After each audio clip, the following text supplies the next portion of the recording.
Hey there, it is Care Monique, and I want to welcome you to my channel if you are brand new here. If you are not new here and you are very familiar with me, you would know that this channel is all about helping those who desire creating their own shoe line or handbag line without going to traditional school get help. That is what I do. I coach, inspire, and encourage folks to get those lines, those dream fashion lines off the ground. I also have added a segment to my channel where I will also be exploring the journey of grief. As many of you know, I am in a process of grief by losing my mother last year in 2021. And God really just led me to add a segment to my channel, at least for a little while, to encourage folks in the grief journey, as well as also help me process my grief by just sharing my story. So you will also see some videos around that. Please remember to like, to subscribe, and to share my channel and all of my videos. If you enjoyed this video today, please feel free to leave me a comment. So in today's video, I am actually going to be fully transparent. I am going to talk about how I got started in the shoe industry with my shoe line, Faye Nicole, which is actually, here is my logo in one of my shoe boxes, but how I actually got started with Faye Nicole. I'm going to walk you through my journey as quickly as possible to kind of tell you how I got into this industry. So let's jump right into this video.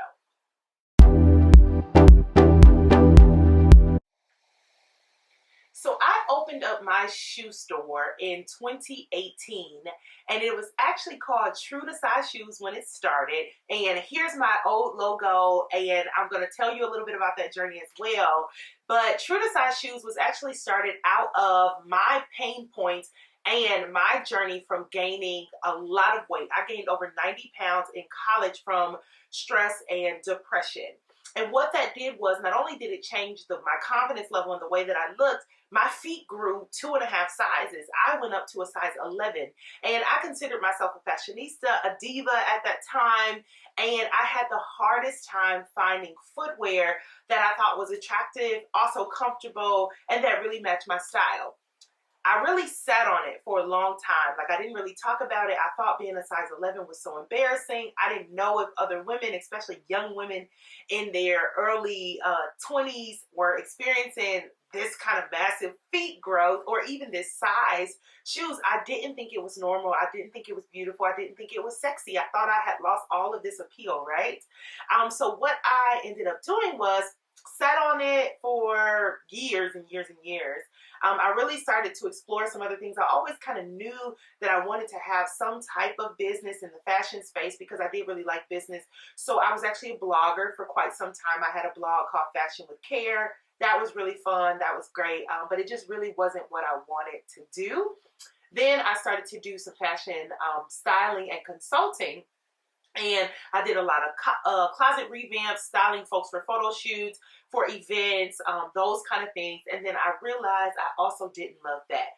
So I was talking to one of my friends, and I want to say it was like 2017 or so. I was talking to her, and I was talking to her about kind of what it was I wanted to do. And she was like, well, you should join this program called Spring GR. And Spring GR is a business accelerator in my area. I live in the Grand Rapids, Michigan area.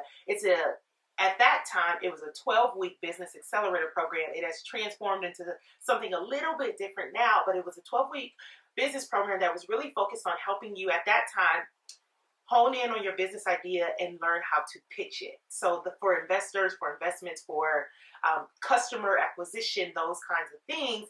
And I joined that program. I joined the Spring 2018 cohort. Spring GR was pivotal in my journey. I actually went into Spring GR with the idea that I wanted to do the fashion consulting, closet revamps, being a stylist kind of thing. Sat down, they gave you a business coach, and I sat down with my business coach, and I remember crying. Our very first meeting, I just was so unhappy with my decision. I was like, I don't really know if I want to do this.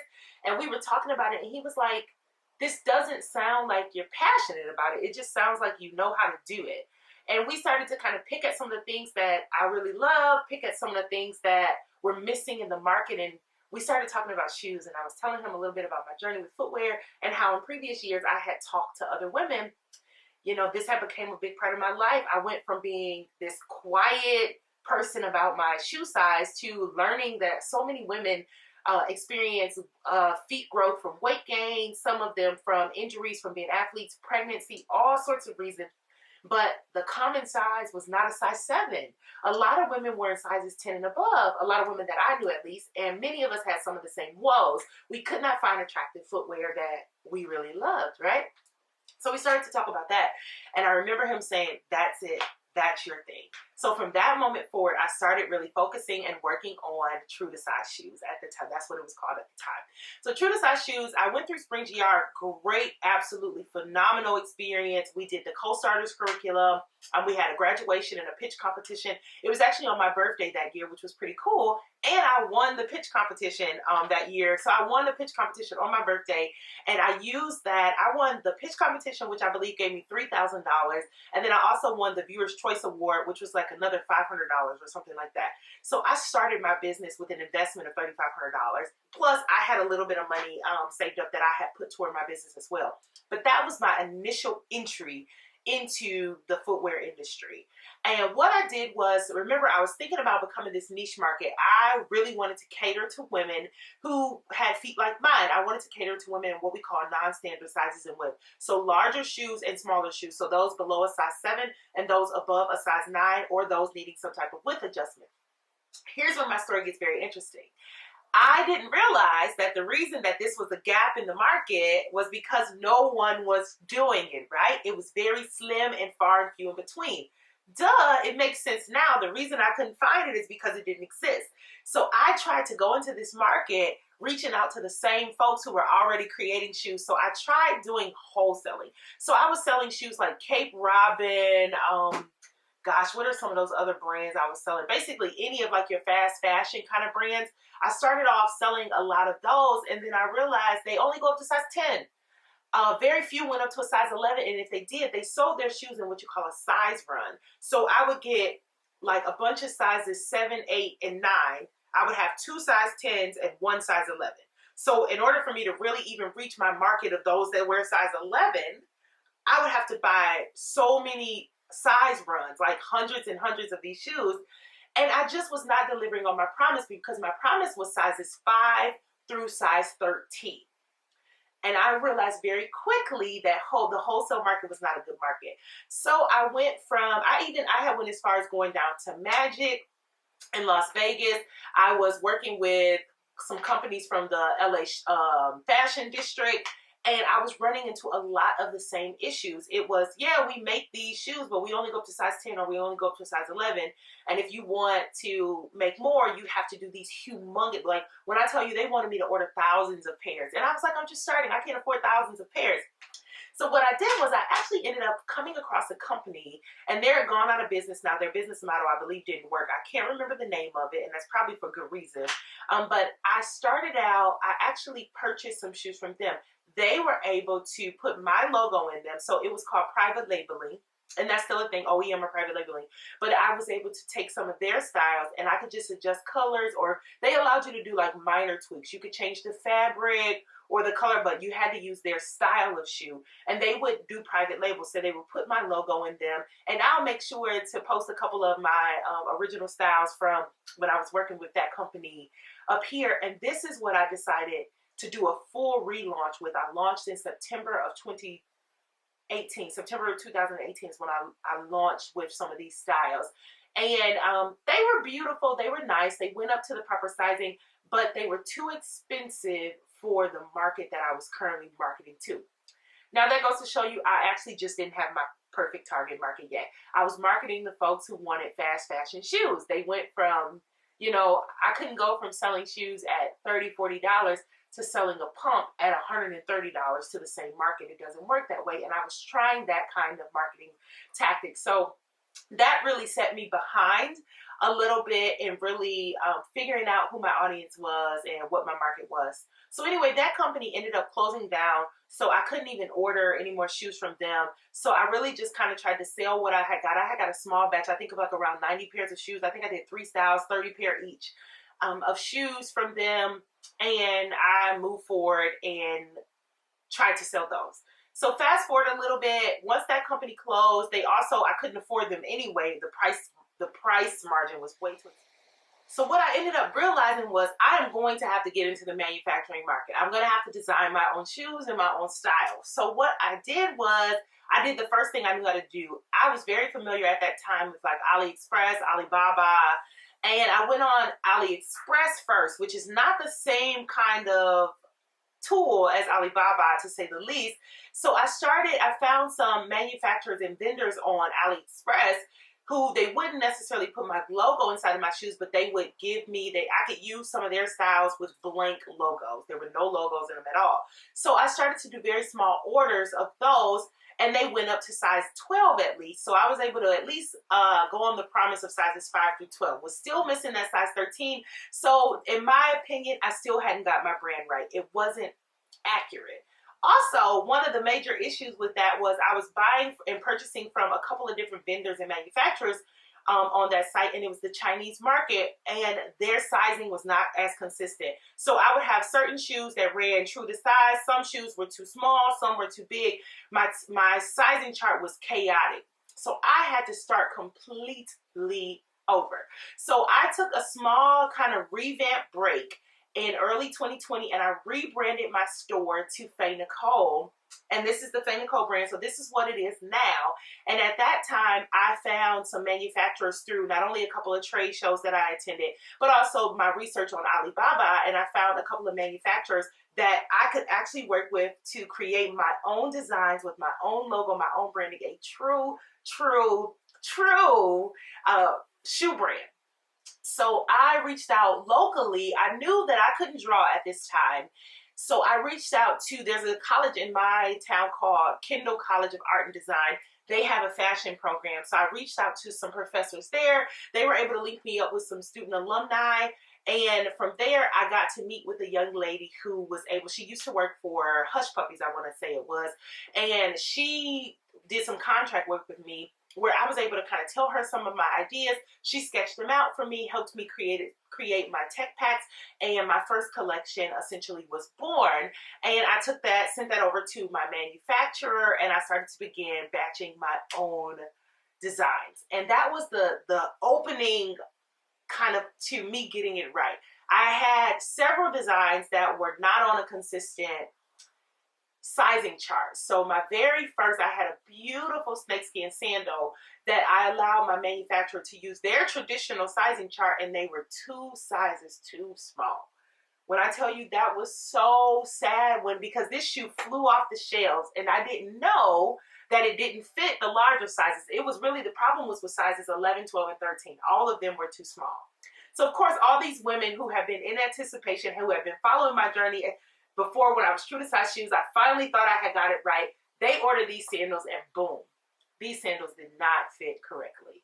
So that's when I had to revisit. I worked with that young lady again to come up with a sizing chart that was actually proper to my market. And what I did was I had a focus group of some women who were willing to give me some of their sizes, their measurements of their actual feet. And then I did kind of a true comparison to the US sizing market, real women who had gave me their sizes, and then I was able to create my own sizing chart. So Faye Nicole actually has its own sizing chart that is a little different from your traditional sizing chart, but all of my shoes have been very consistent since doing that. My sizing is what it is, right? And that's a huge part, especially when the name of your store originally was True to Size Shoes, and your shoes were not the right sizes, right? Then you move over and you become this kind of cleaner, this luxurious looking brand with these beautiful, classic and simple styles that are really beautiful, made out of really great materials, and are supposed to fit women's feet correctly, but your sizing is still off. So I was able to clean all of that up, got to really start to launch my collections, and that is how it was ultimately born. Of course, I invested a ton of money, y'all. I invested so much money into my business. I made a lot of mistakes, and I'm actually going to create a video where I think I'm going to talk about my top 7 mistakes that I made when I first started.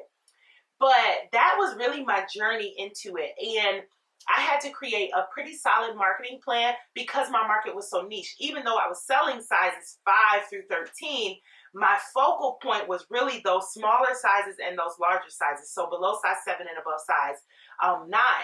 And actually what I found out was I really didn't need to be selling sizes 5 and 6. Even though I wanted to reach the non-standard market, my sizing range was way too wide for the capacity that I could hold at that time. My marketing message was very different. Like large size shoes, marketing message is very different from small size shoes, marketing messaging. And I didn't have the budget or capacity to market to both audiences, so I had to choose. And I ended up going to the higher end, the larger sizes. One, because I was able to resonate with that way better. Also, that was what was missing more in the market. Even though the smaller sizes didn't necessarily exist, they could fit like kid shoes sometimes. Like they would be able to find something in some ways, whereas these women with larger feet, it was literally men's combat boots. That was the consensus. It was like, I am stuck with men combat boots, and if I want to dress up, it's kind of these old lady looking shoes. That's what they call them. It's not me calling this, but a lot of folks from my focus groups were saying we end up with these old lady slingbacks, and I wanted to change that for the market. So kind of went through quite a bit of money and some mistakes, which was another reason that I decided to kind of start this channel, because I wanted to help a lot of folks not make a lot of the same mistakes that I made, money-wise, time-wise, and even just trying to get something out so you can keep up with the market and the trends too fast, when really you want to keep up with your customers and your focus being on your customers. So I absolutely love where I am in the industry now. I'm super excited at the growth that is happening with my business, the ways in which I'm able to now share my gift of shoe designing with the world and to help others do it as well. So it's really, really exciting to be able to do it that way now. But my journey was very rocky, from starting out with a name and aesthetic that didn't even match the brand. True to Size Shoes was kind of playful. It was a logo that I paid like $20 for. It was super cheap to make. I paid somebody on Fiverr, and it was just kind of like almost like a stock logo is what it seemed like, but it worked at the time. I was like, oh, this will be fine. I'll just use it. And it just didn't go over well. Even the color scheme, I had this very vibrant pink. It was playful. And I was trying to market to a different type of audience, but I wasn't using the right branding. And I can finally say I have it right. The Faye Nicole brand resonates well with my audience. I found the audience that needs and desires my footwear at the price point and at the status that it is at. And I'm so excited about that. But I definitely took a journey. So I encourage many of you, if you're looking to get started, join a program, some type of business accelerator, some type of course, if that's your thing, or you can even work with me. That is what I do full time, aside from actually designing shoes. Full time, I coach those that want to get into the footwear and handbag industry without going to traditional school. I recommend that you get that dream off the ground, that you get started and really try to avoid a lot of those mistakes that a lot of other businesses made. Don't get caught up in the trends of what's happening across social media and across kind of the world right now. You want to stick to your niche and your market. You want to clarify that. You want to dig into that hardcore, and I promise that it will pay off for you, because I literally thought, I was like, selling size, if I only sell sizes 9 through 13, I'm not going to make enough money. I got to sell them all. People are going to feel left out. Of course, that happened. People did feel left out. But that was a good thing, because that meant that I was really narrowed in on my market. I have expanded my sizing back a little bit to include sizes 7 and 8 as well. So now I do sizes 7 through 13. But part of that was also because of scaling for the ways in which I manufacture, which I'll do another video on, the manufacturing process. But it made it beneficial for me to do sizes 7 through 13, not only on the customer side of things, but also on the manufacturing side of things. Especially because I did my own sizing charts. So scaling my sizes and measurements in a certain way, because I manufacture outside of the country, I had to scale almost like 2 sizing charts, that country sizing chart against the U.S. sizing chart, to create kind of my measurements and sizing for my footwear line. But I encourage you, don't sit on this another day. Don't sit on this another moment. From 2018 to now, I'm in 2022. Last year, July 1st of 2021, I was able to go full-time in my business. Your dreams can come true. Your dreams can come to life. I encourage you to do this. And I really hope that me sharing a little bit of how I got started will at least encourage you or help you to kind of know that it's possible and that you can do it. If there's something else that you would like for me to touch on in a video, please feel free to leave me a comment and let me know. I love making videos for you all. Don't forget to like this video, subscribe to my channel, and don't forget to share this. Super excited. For those of you that are new here, welcome, welcome, welcome, and thank you for joining me, and I will see you all in the next video.